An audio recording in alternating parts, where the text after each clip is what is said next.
And so I'm hoping that we'll talk more about yoga next time. Today's discussion is, of course, on Advaita Vedanta. And why am I doing this today? It's because today is the birthday of Sri Adi Shankaracharya. Adi means the first. Shankara was his name. Shankaracharya is the teacher. Acharya is teacher. So he lived in about 788 to 820 AD. And he basically was a great spiritually accomplished yogi. This is not so well known about him. He was also a great tantric. And tantra is this other piece that I'm talking about, the other finger on the hand. And so what I want to bring out is the lesser known aspects of Adi Shankaracharya. He's known as a formidable intellectual, a great philosopher who wrote an amazing number of texts on Vedanta in the short span of 32 years.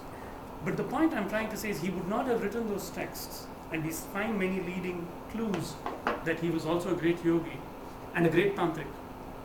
That is why in the tradition that he formed, that he started, the Shankaracharya tradition, in the Himalayas, people practice all three together.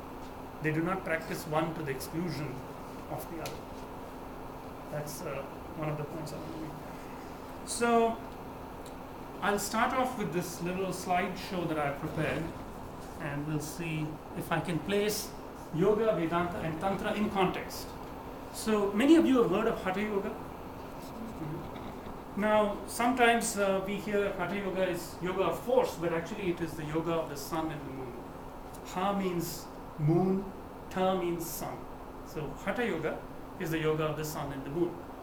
Hatha Yoga is actually a relatively newcomer, is a relative newcomer to the whole system of yoga. Yoga started, in fact,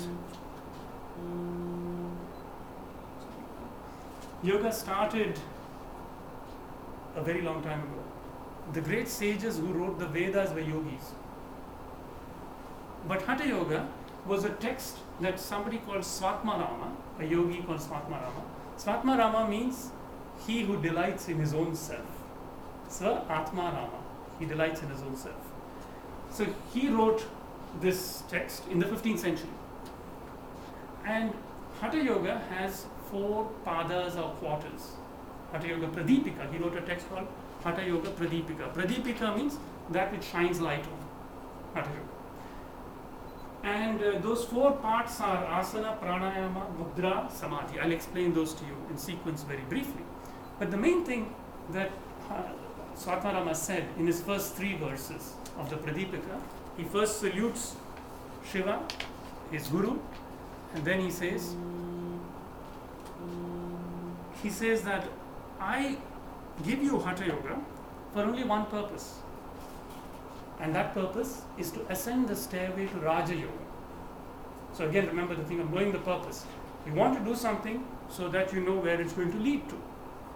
So he very clearly says, then he says in the second verse, I only give this instruction for the purpose of Raja Yoga, no other reason. Not for physical fitness, not for making your body supple, not for stress free from meditation, for ascending the stairway to Raja Yoga. Now, if somebody sets out to write a manual in the 1500s saying this, there must be a reason. He was not a fool. How can we reinvent without asking first, why did he say this? We don't have to accept it blindly. I never advocate blind belief is the worst thing.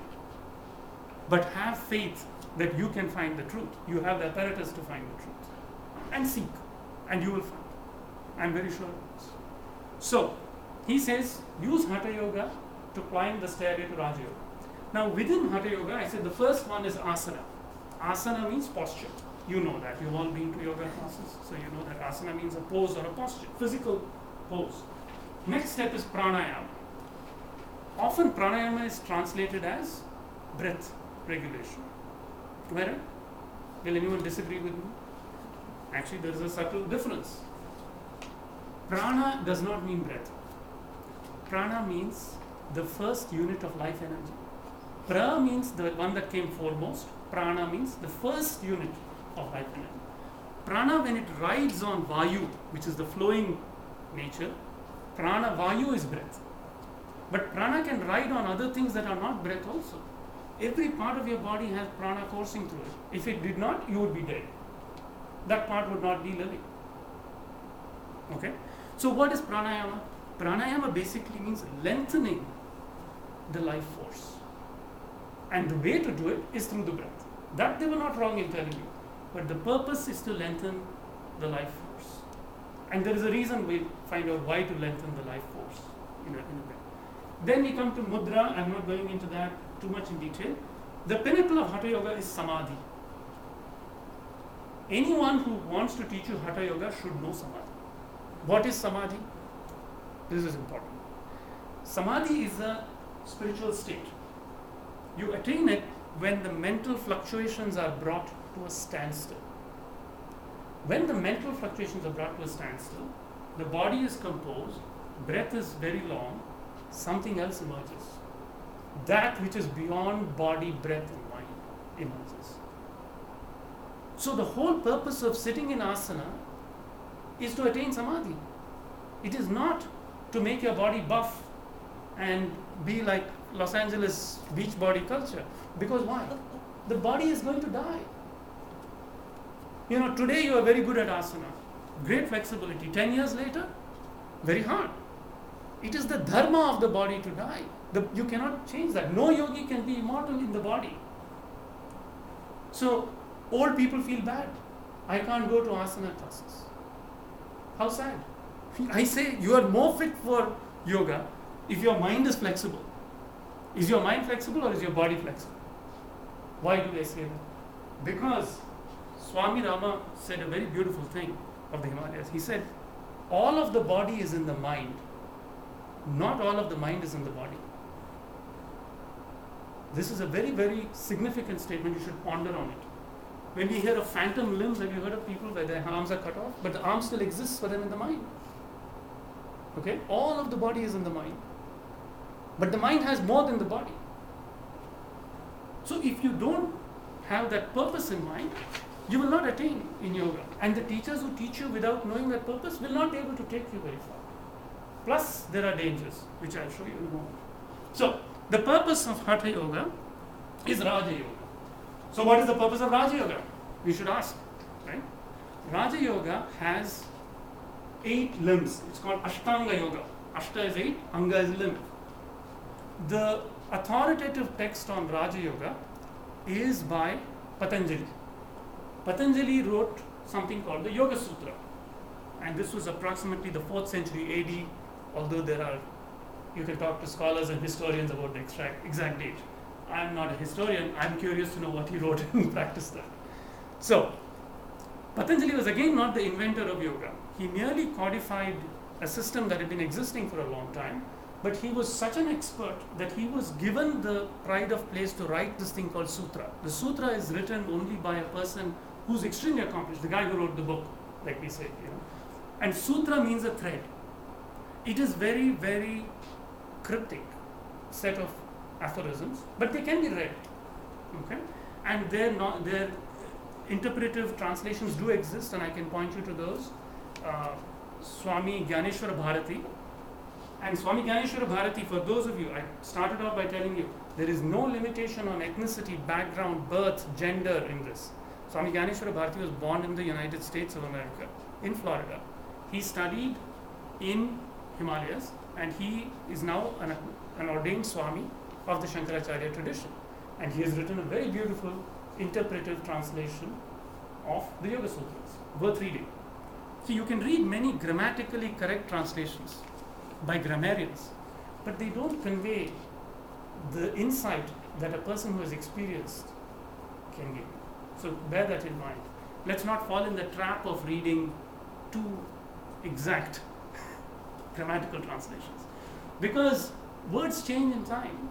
What was used in 4th century, mouse in 18th century is not computer mouse today. Right? So the words have changed. We should keep them in mind. So Raja Yoga. Raja Yoga has 196 verses. Okay?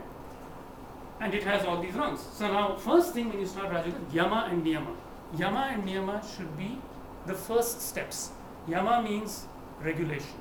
How do I regulate my behavior with respect to the external world? The first Yama, I told you, Ahimsa, was this Mahabharata. It's a great vow I take. The second one is Satya, truth. I have to speak the truth. First, I should not harm anybody, then I should speak the truth. Now, we look at this, we look at the 10 Commandments, and we say, oh no, we know this stuff, right? So, why do I have to read all these things again? I know I shouldn't do this, I shouldn't do that. But if you actually ascend in yoga without preparing these things carefully, you can damage yourself very seriously.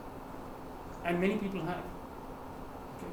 Again, it's the thing of preparing the channel so that when the energy really gets going, you can handle it. Right? So I have never gone to a yoga class where anybody has said, let's start with the yama and niyama. Skip. Let's do asanas. That is foolish. These people didn't write it in their order for nothing. Okay? Only one who is experienced can tell you that if you violate that, it will come and bite you later. Okay? So these are the first two rungs. Third rung is asana, the one I've marked is in red because asana is what I see being taught all the time in all the classes. Now, let's take an interesting statistic. How many sutras, of the sutra, how many verses do you think go to asana? 2. Very good. 2 out of 200 is 1%. 1% of yoga is asana. I want that to sink in, so that when you go to class and somebody starts by doing poses, you keep this in mind. 1% is asana. What is the other 99%? Mind and beyond. What I told you. That is where yoga operates. That is where you need to be flexible, not in your limbs. So, what is the goal of Raja Yoga? Where does Raja Yoga lead? When you ascend the stairway of Raja Yoga, reach Samadhi, Raja Yoga says that I find that pure indwelling consciousness within you. That is called Purusha. Purusha is the indwelling, the guy who lives in the city. Okay? He is Purusha. And Purusha is seen to stand apart from Prakriti. So, Prakriti is everything else that is not consciousness. When it is taken back to its most primordial fundamental elements, there are only 3, they are called the gunas, that is Prakriti. Okay? Now, yoga was derived from a philosophy called Sankhya. And Sankhya is a dualistic philosophy. Dualistic being 2. There is consciousness and the stuff that's not consciousness. Okay? And that stuff that's not consciousness has 3 elements. Okay? So, that is the pinnacle of Raja Yoga. So, where does Tantra and Vedanta stand in the midst of all this?